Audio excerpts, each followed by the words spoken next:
అందరికీ కూడా ఒక చిన్న సాక్ష్యాన్ని, నేను నా యొక్క సాక్ష్యాన్ని మీ మధ్యలో పంచుకోవాలని అనుకుంటున్నాను. కృపాకరణ చెప్పారు, అమ్మ మీ యొక్క చిన్న సాక్ష్యాన్ని ఏదన్నా నువ్వు వీళ్ళ దగ్గర పంచుకో అనేసి చెప్పారు.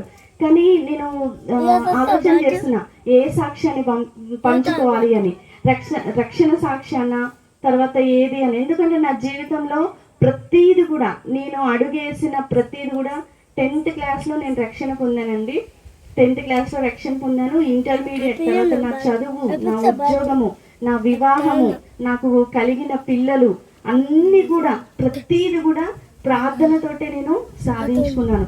చెప్పాలి అంటే ఇన్ని రకాల అద్భుత కార్యాలు, ఇన్ని రకాల సాక్ష్యాలు నేను కలిగి ఉన్నాను. సో నేను అడుగుతున్నా దేవుణ్ణి, ఏ సాక్ష్యాన్ని పంచుకోమంటావు నీ బిడ్డలతోటి అని చెప్పేసి అంటే, ఒక్కటే ఒక దాన్ని దేవుడు నాకు, నీ జీవితంలో అనేకమైనటువంటి అద్భుత సాక్ష్యాలు ఉన్నాయి, అనేకమైనటువంటిది ఉన్నాయి, కానీ ఒక్క విషయం మాత్రము చెప్పు అనేసి దేవుడు నాతో మాట్లాడుతూ ఉన్నారు. ఆ ఒక్క మాట నేను మీతో పంచుకోవాలనుకుంటున్నాను. 118వ దావీదు కీర్తన, 118వ దావీదు కీర్తన 8వ వచనము. 118వ దావీదు కీర్తన 8వ వచనము. మనుష్యులను నమ్ముకొనుట కంటే యెహోవాను ఆశ్రయించుట మేలు. మనుష్యులను నమ్ముకొనుట కంటే యెహోవాను ఆశ్రయించుట మేలు. హల్లెలూయా, హల్లెలూయా. సో ఈ వాక్యము ఎప్పుడు నాకు దేవుడు ఇచ్చారు అన్నది చిన్న సాక్ష్య రూపంలో మీతో పంచుకోవాలనుకుంటున్నాను. నాకు ఉద్యోగం వచ్చిన తర్వాత, ఉద్యోగం రావడం కూడా ఒక చాలా మంచి సాక్ష్యం అండి. కానీ దేవుడు మాత్రం దానికోసం, నా రక్షణ సాక్ష్యం కూడా, నేను ఏ విధంగా రక్షింపబడ్డానన్నది కూడా చాలా గొప్పది. కానీ అవన్నీ కూడా ఇప్పుడు నేను మీతో పంచుకోవడానికి నాకు అనుమతి లేదు. అంటే దేవుడు ఏది మనతో మాట్లాడమంటారో అది మాత్రమే మనం చెప్పాలి కాబట్టి. సో నా ఉద్యోగం అన్నది నేను మీకు ఇప్పుడు ఏమి చెప్పను. నేను heavy water plant central government డిపార్ట్మెంట్లో నేను జాబ్ చేస్తున్నాను. నాకు ఆ జాబ్ వచ్చే టైంకి నా చేతిలో 3 జాబ్స్ ఉన్నాయి. హైదరాబాద్ నిమ్స్ హాస్పిటల్లో నేను సెలెక్ట్ అయ్యాను టాప్ 5లో. తర్వాత ఇది సెంట్రల్ గవర్నమెంట్ ఇప్పుడు చేస్తున్నటువంటి హెవీ వాటర్ ప్లాంట్లో టాప్ 2లో ఉన్నాను. నిమ్స్ హాస్పిటల్లో టాప్ 5లో ఉన్నాను. సెంట్రల్ గవర్నమెంట్ మామూలు స్టేట్ గవర్నమెంట్లో ఇప్పుడు ఇట్లా చేస్తున్నారు కదా, ఆ జాబ్ లో వచ్చేసేసి టాప్ 20లో నేను ఉన్నాను. 3 జాబ్స్ నా చేతిలో ఉన్నాయి. కానీ నేను కూర్చొని ప్రార్థన చేసినప్పుడు దేవుడు నాకు దీనికి మాత్రమే వెళ్ళమన్నారు. సో నేను ఈ అశోకపురం రావడం అనేది జరిగింది. అది ఒక చాలా సపరేట్ ఎపిసోడ్ అన్నమాట. సో అది నేను మీతో పంచుకోవాలని అనుకోవటం లేదు. ఈ ఉద్యోగం వచ్చిన తర్వాత నేను ప్రతిదీ కూడా, ఏదన్నా ఒక అవసరము నా దగ్గర, నాకు సపోజ్ ఏదైనా ఒక కష్టం ఉంది, ఏదన్నా ఒక అవసరం ఉంది అని అంటే నేను ఏ మనుషుల దగ్గరికి వెళ్ళనండి. ఈ వాక్యం నాకు చాలా ఇష్టం. ఎందుకు అనంటే, మనుషులను నమ్ముకొనుట కంటే యెహోవాను ఆశ్రయించుట మేలు. యెహోవాను ఆశ్రయించుట మేలు. ఇది నేను చేస్తున్నాను అన్నది మాత్రం నేను మీకు చెప్పడం లేదు. ఎందుకు అనంటే ఇది దేవుడు నాకు చూపించినటువంటి ఒక త్రోవ. అది మాత్రమే నేను మీతో పంచుకోవాలనుకుంటున్నాను. నాకేదైనా సమస్య వచ్చింది అని అంటే ఫస్ట్ నేను చేసేటువంటి పనులు ఏంటి అని అంటే 3 పనులు ఖచ్చితంగా చేస్తాను.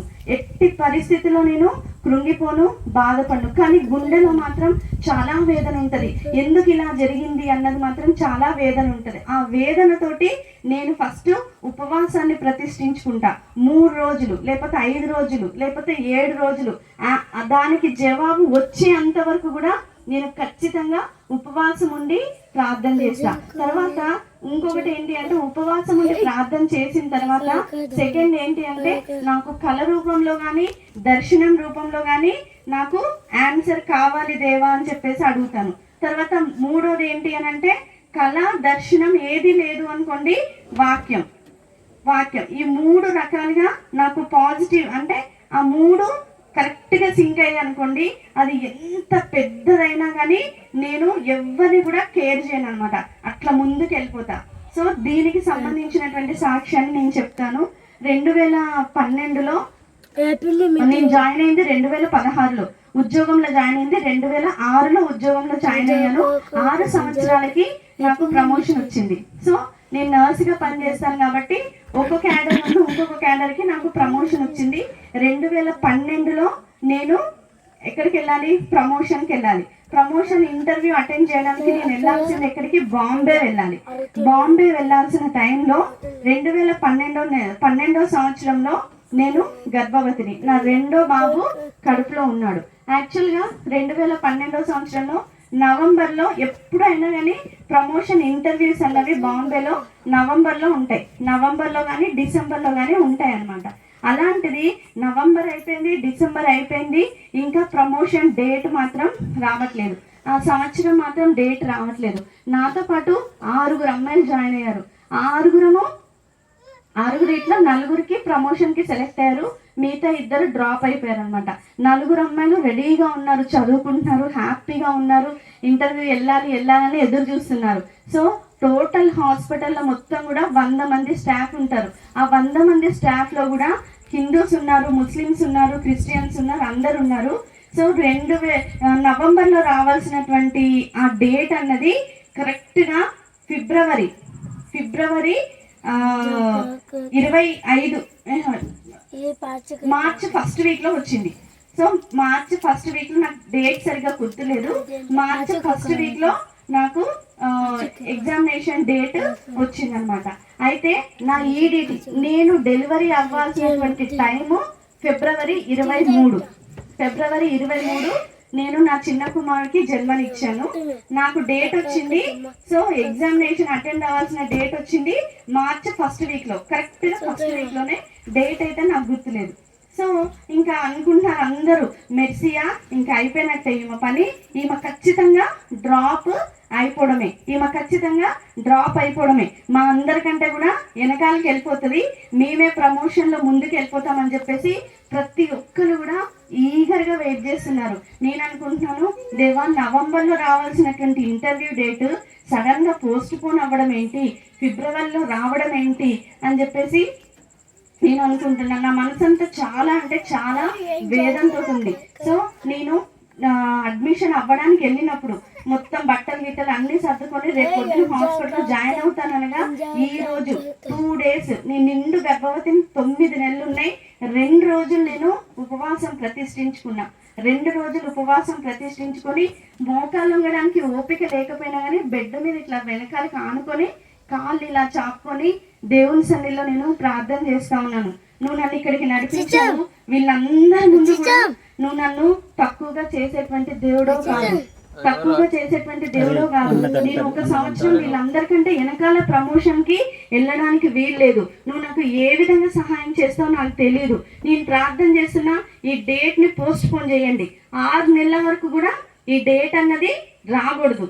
మళ్ళీ ఏదో విషయంలో క్యాన్సిల్ అయిపోయిందని చెప్పేసి పోస్ట్ పోన్ చేయండి అనేసి రాత్రి ఎంత టైం అయిందో తెలీదు, తెల్లారెళ్ళి జాయిన్ అవ్వాలి. నేను హాస్పిటల్లో రాత్రి అంతా కూర్చొని కన్నీటితో నేను ప్రార్థన చేస్తున్నా. ఉదయం 4 అయింది. 4 అయిన తర్వాత కూడా నేను అనుకుంటున్నాను, దేవా నువ్వు నాతో మాట్లాడవా, నేను నీ బిడ్డను కదా, నువ్వు నాకు ఎట్టి పరిస్థితుల్లో నువ్వు నాకు ఆన్సర్ ఇవ్వాలి. నన్ను చిన్నప్పటి నుండి నన్ను కాచేటువంటి దేవుడు నీవి. నాకు వివాహము నువ్వే చూపించావు, ఉద్యోగం నాకు చూపించావు, నాకు అన్ని విషయాలు నువ్వు త్రోవ చూపించావు. ఈ విషయంలో అన్ని జనుల ముందు నేను తక్కువగా ఉండడానికి వీల్లేదు. నీ వాక్యంతో నాతో మాట్లాడనేసి బాగా ప్రార్థన చేసుకున్నా. అయినా కానీ నా హృదయంలో వేదన పోలేదు. ఏ వాక్యం ద్వారా దేవుడు నాతో మాట్లాడలేదు. తర్వాత ఏ కళ నాకు రాలేదు.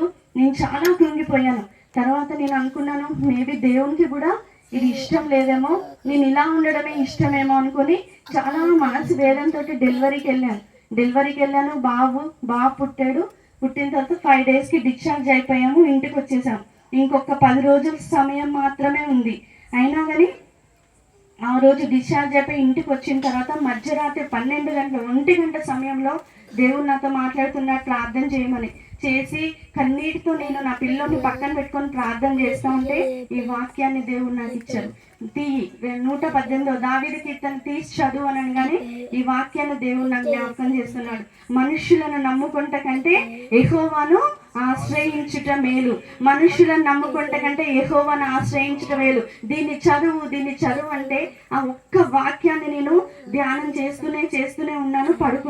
పడుకున్న తర్వాత నువ్వు రిజర్వేషన్ చేయించుకో. ఎక్కడికి? బాంబేకి. నేను అనుకుంటున్నాను, దేవా నువ్వు దీన్ని పోస్ట్ పోన్ చేస్తావేమో, మనుషుల కంటే గొప్ప రాజుల కంటే కూడా నువ్వు చాలా ఉన్నతంగా ఆలోచన చేస్తావు కాబట్టి ఇది పోస్ట్ పోన్ అవ్వాలనే నేను ప్రార్థన చేశాను. కానీ దేవుడు నాతో మాట్లాడుతున్నాడు, బాంబే వెళ్ళడానికి రిజర్వేషన్ చేసుకో. ఒక్కసారి జ్ఞాపకం చేసుకోండి, ఇక్కడ ఉన్న వాళ్ళందరూ కూడా అందరూ ఆడవాళ్ళే కాబట్టి నేను చెప్తున్నాను. మనం ఉన్న పరిస్థితి ఏంటి? పిల్లోని కని 5 రోజులైంది, బాంబే వెళ్ళడానికి దేవుడు నన్ను రిజర్వేషన్ చేసుకోమని చెప్తున్నాడు. చిన్నగా వచ్చాను మా ఆయన దగ్గరికి, చూస్తా ఉన్నాను. నేను బాంబే వెళ్తా, రిజర్వేషన్ అంటే ఇట్లా ఒక చూసి ఏంటి ఎక్కడ పోతావు అని చెప్పేసి అన్నాడు. నేను వినను, నాకు వాక్యం వచ్చింది, నేను పోతా అనేసి మొదలు పెడితే ఎంత చెప్పారంటే అసలు ఎలా అనుకుంటున్నా, అసలు నువ్వేమనుకుంటున్నావు, అసలు ఏ సిచ్యువేషన్ లో ఉన్నావు, అసలు నువ్వేంటి, ఆ చిన్న పిల్లోడు ఏంటి, నువ్వేంటి, నువ్వు ఎక్కడ పోతావు, ఇక్కడ అక్కడ, బాంబే అంటే ఇక్కడ ఉందా అక్కడ ఉందా అనేసి మొదలు పెట్టిన తర్వాత ఇంకా ఆయన చెప్పే వరకు నాకు ఇంకా భయం వేసి అమ్మ ఇది నిజమే కదా, ఈ చిన్న బాబుని వేసుకొని ఈ కుట్లన్నీ వేసుకొని నేను ఎక్కడికి పోతా అని చెప్పేసి కొద్దిగా డ్రాప్ అయిపోయిన తర్వాత నెక్స్ట్ డే ఇంకా కూర్చున్నాను. అయ్యగారు వచ్చారు, ఇంకా మా ఇంటికి డెలివరీ అయిపోయి ఇంటికి వచ్చానని చెప్పేసి ఒకరి తర్వాత అయ్యగారు వస్తున్నారు. ఇంకా నా మనసులో ప్రార్థన చేస్తూనే ఉన్నా. మా ఆయన ఇట్లా అన్నారు, నువ్వు వాగ్దానం చేసావంటే ఏదో ఒక దారి నాకు చూపిస్తావని చెప్పేసి ప్రార్థన చేస్తూ ఉన్నాను. మళ్ళీ అదే వాక్యం, అయ్యగారు వచ్చారు, అమ్మ ఏంటి కొడుకు పుట్టాడని బాధగా ఉన్నావా, నీకు ఆడపిల్లలు ఇష్టం కదా, 2 కొడుకులను బాధగా ఉన్నావా, మొహమంత ఎందుకు అలా ఉంది అనేసి అడిగితే నాకు అలాంటిది ఏం లేదు అయ్యగారు అండి అని చెప్పిన తర్వాత ఆయన ప్రార్థన చేసి సేమ్ వాక్యాన్ని తీశారు.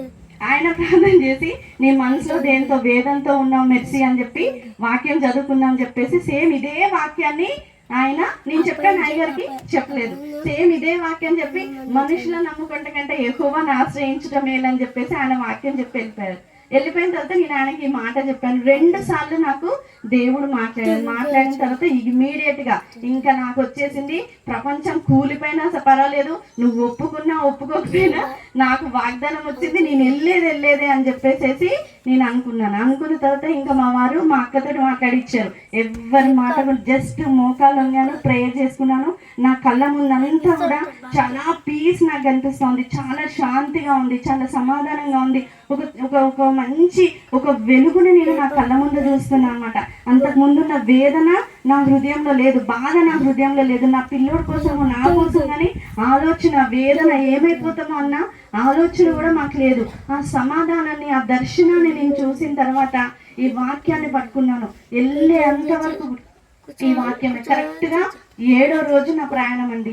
నేను డెలివరీ అయ్యి బెడ్ మీద ఒక్కొక్కసారి 7-8 రోజులకు డిశ్చార్జ్ అవ్వరు, కానీ ఇప్పుడున్న రోజుల్లో డిశ్చార్జ్ కూడా అయిపోతున్నాం కాబట్టి కరెక్ట్ గా 7వ రోజు డెలివరీ అయినటువంటి 7వ రోజుకి నేను చిన్న పసిగుడ్డును వేసుకొని దేవుని యొక్క నామాన్ని చేతిలో పట్టుకొని ఇక్కడ కాదు అక్కడ కాదు బాంబేకి వెళ్ళి ఇంటర్వ్యూ చేశాను. ఎవ్వరు చదవకుండా అటెండ్ అయిన ఫస్ట్ వ్యక్తి నేనే అనుకుంటా. టోటల్ హాస్పిటల్లో మా సర్స్, మా సీనియర్స్, మా డాక్టర్స్, సూపరింటెండెంట్, ఈవెన్ ప్లాంట్ మొత్తంలో కూడా మెర్సీ వెళ్ళిందా ఒక్కొక్కరు ఇట్లా గడగడగడలాడిపోతున్నారు. ఎట్లా వెళ్ళిపోయింది అమ్మాయికి అసలు ఎంత ధైర్యం ఉంటే ఆ చిన్న పాపను వేసుకొని వెళ్తుంది. ప్రతి ఒక్కళ్ళు ఫోన్ చేసి నీకు బుద్ధుందా, నీకు తిట్టినట్టే, తర్వాత అరిచినట్లే, అరే నీతో నాకే. ఈవెన్ నా సూపరింటెండెంట్ సార్ కూడా వెళ్ళేటప్పుడు ఆలోచన చేసుకునే చెప్తున్నాను సార్, నాకు లెటర్ ఇవ్వండి నేను వెళ్తాను అనేసి అదే సిచ్యువేషన్ లో చిన్న బాబుని పట్టుకొని నేను బాంబేకి వెళ్ళాను. చదవలేదండి, అసలు ఏమి కూడా చదవలేదు. దేవుని యొక్క కార్యం ఇది. వెళ్ళాను, 4 క్వశ్చన్లు అడిగారు, చేసింది సమాధానం చెప్పాను, పాస్ అయిపోయి వచ్చేసాను. దేవుడు నన్ను అంత ఉన్నతంగా ఉన్నటువంటి బ్యాచ్ లో ఈమె పని అయిపోయింది, ఈమె ఇంకా వెనకాలకే అనుకున్నటువంటి సిచ్యువేషన్ లో నన్ను ఎవరైతే చూసి ఇంకా ఈమె వెనకాలకే మేము ఈమె కంటే ముందుకు వెళ్ళిపోతామని చెప్పేసి అనుకున్నారు. కానీ దేవుడు మాత్రం నన్ను వదలేదు. ఇప్పుడు ఉన్న మా బ్యాచ్ అందట్లో కూడా టాప్ మోస్ట్ నేనే ఉన్నాను అనమాట. నెక్స్ట్ సీనియర్ అయ్యాను, ఆ ఇన్ఛార్జ్ నేను అవుతాను అని అంటే అది నాకు మాత్రమే దక్కుతుంది. కాబట్టి మనం ఎవ్వరికి భయపడాల్సిన అవసరం లేదు. నీకేదన్నా సమస్య ఉందా, మనకేదన్నా కష్టం ఉందా, మనం ఎవరి దగ్గర ఏడవాల్సిన అవసరం లేదు. మన జీవాధిపతి అనేటువంటి దేవుడు మనకున్నాడు, మన రక్షకుడు, ఆయన మన తండ్రి, మన యొక్క తండ్రి కంటే కూడా ఎక్కువగా ప్రేమించేటువంటి దేవుడు. కాబట్టి ఒక్కటే మన ఆధారం అయ్యి ఉండాలి. ఏంటి అది అంటే ప్రార్థన, ఉపవాసము, ఒక దర్శనము. నేను ఖచ్చితంగా నాకు ఏ సమస్య ఉన్నా, ఏది ఉన్నా కానీ నేను దేవుని దగ్గర ఈ 3 అడుగుతూ ఉంటాను అనమాట. మేము ఇక్కడికి వచ్చాము అని అంటే నార్మల్గా వచ్చింది కాదండి. నేను ఎక్కడికన్నా పరిచర్యకి వెళ్ళాలి అని అంటే ఖచ్చితంగా దానికి ముందు రోజు లేకపోతే ఒక 10 రోజుల ముందన్నా నేను ఖచ్చితంగా ప్రార్థన చేసుకుంటా. దేవా, నేను వెళ్ళాలా వద్దా, నేను చెయ్యాలా వద్దా, నేను ఆ ప్లేస్కి వెళ్ళాలా వద్దా, అక్కడ నుండి నాకు ఆన్సర్ వస్తే మాత్రమే నేను అడుగు ముందుకు వేస్తాను. ఒక్కసారి ఆన్సర్ వచ్చింది అనుకోండి, అది ఎంత అంటే మాకు ఎంత కష్టమైనా కానీ దాంట్లో చిన్న లోపం లేకుండా కూడా చేయడానికి మేము దేవుని సేవని అట్లా ముందుకు చేసుకుంటూ వెళ్తున్నాం అనమాట. ఇప్పటికీ 17 సంవత్సరాలు అయిందండి నాకు ఉద్యోగం వచ్చి.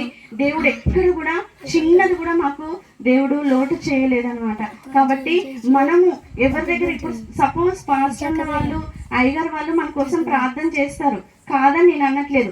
అది మనకి సపోర్ట్ ఉంటుంది, వాళ్ళు చేసేటువంటి ప్రార్థన మనకి సపోర్ట్ ఉంటుంది. కానీ మనలో విజయం కావాలి అని అంటే మనకి ఏ సమస్య ఉన్నా కానీ, మీ పిల్లల ఉద్యోగాలు రావాలన్నా, పెళ్ళిళ్ళు కావాలన్నా, నువ్వు ఇల్లు కట్టుకోవాలన్నా, లేకపోతే నీకు ఆర్థికంగా నువ్వు బలపడాలన్నా, లేకపోతే ఉద్యోగాలు రావాలన్నా, ఏ సమస్య అయినా ఉండనివ్వండి, కానీ చేసేది ఎవరు అని అంటే దేవుడు మాత్రమే. మనుషులను నమ్ముకుంట కంటే యెహోవాను ఆశ్రయించుట మేలు. మనుషులు ఎవ్వరు మనకు సహాయం చేయరండి. నేను అంబులెన్స్ ఏంటంటే ట్రైన్ ఎక్కాను, దిగాను, బస్ ఎక్కాను, దిగాను, 3rd ఫ్లోర్స్ మెట్లెక్కాను, దిగాను, కానీ కుట్లు కూడా నేను ఇప్పుకోకుండా వెళ్ళాను. 5వ రోజు ఆపరేషన్ అయిన కుట్లు కూడా ఇప్పుకోకుండా వెళ్ళాను. వచ్చి అంతవరకు చిన్న కుట్టు ఊడిపోవడమే కానీ, నా పిల్లోడు సిక్ అవ్వడమే కానీ, చిన్న గుడ్డు కదా, సో 2.5 కేజీలు వాడు గుట్టింది, అంతా వేసుకొని వెళ్ళాను. వాడికి కానీ నాకు కానీ చిన్న ప్రమాదమే కానీ దేవుడు మాకు కలిగించలేదండి. రిజర్వేషన్లు చేయించుకున్నాం, స్లీపర్ బస్సులలో వెళ్ళాము, వచ్చాము. 3 రోజుల ప్రయాణం. ఇడ్లీ బ్రెడ్ తప్ప నేను ఏమి తినలేదు. ఇది ఒక్కటే నా మాట. నా కళ్ళ ముందు ఆ తెల్లటి దర్శనము, ఆ పీస్, సమాధానము, అంత మంచి వెలుగు నా కళ్ళ ముందు కనిపిస్తుంది. ఈ వాక్యమే నా చెవులకు వినిపిస్తుంది. మనుషులను నమ్ముకుంట కంటే యెహోవాను ఆశ్రయించుట మేలు. మనుషులను నమ్ముకుంట కంటే యెహోవాను ఆశ్రయించుట మేలు. నేను తిరిగి వచ్చిన తర్వాత ప్రతి ఒక్కళ్ళు, హాస్పిటల్లో ఉన్న ప్రతి ఒక్కళ్ళు, నువ్వు అసలు ఎట్లా వెళ్తావని అనుకోలేదు, కానీ వెళ్ళావు. నేను ఇదే సాక్ష్యాన్ని అన్యుల మధ్యలో నేను పంచుకున్నాను. నా దేవుడు చాలా గొప్పవాడు. నేను నన్ను మా సార్ వాళ్ళు పిలిచి అడుగుతున్నారు, నువ్వు ఎలా వెళ్ళావు, అసలు నీకు ఎంత ధైర్యం మెర్సీ అని చెప్పేసి అన్నారు. అంటే ప్రార్థన చేసుకున్నాను, వెళ్ళాను. ఇప్పటికీ నన్ను కొన్ని విషయాలలో కదిలించాలి అంటే, అమ్మో మెర్సీ తోటి పెట్టుకోవద్దు, ఆమె ఏమన్నా చేయగలదు అన్న మాట దేవుడు నాకు వాళ్ళ మధ్యలో ఇచ్చారనమాట. ఇది నా యొక్క గొప్పతనం కాదు. కారణం ఏంటి అంటే నేను అంతగా దేవుడి మీద నేను ఆధారపడ్డాను. నాకు ఏదైనా చిన్న సమస్య వచ్చిందంటే నేను ఎవ్వరికీ చెప్పను. ఉపవాసం ప్రతిష్ఠించుకుంటా, ప్రార్థన, దాని ఆన్సర్ వచ్చే వరకు నేను వదలను అనమాట. నేను తినను, నేను ఇట్లనే కూర్చుంటా. నువ్వు నాకు ఆన్సర్ ఇచ్చే వరకు నేను ఇలా చెయ్యను. ఇప్పుడు నా పిల్లోడు ఎగ్జామ్కి వెళ్తున్నాడు, నువ్వు నాకు సహాయం చేయాల్సిందే అనేసి నేను అట్లనే ప్రార్థన మీద నేను కూర్చుంటా అనమాట. అట్లనే నేను అన్ని సంపాదించుకున్నా అండి. నా వివాహం అలానే జరిగింది, నాకు పిల్లలు, తర్వాత నేను ఏదైనా ఆస్తి సంపాదించుకున్నాను అని అంటే అది అన్ని విషయాల్లో కూడా ప్రార్థనతో మేము ముందుకు వెళ్తున్నాం అనమాట. కాబట్టి ఈ యొక్క సాక్ష్యాన్ని దేవుడు దీవించును గాక. ఒక్కటే మాటలు మీరు జ్ఞాపకం చేసుకోండి, మనుషులను నమ్ముకుంట కంటే యెహోవాను ఆశ్రయించుట మేలు.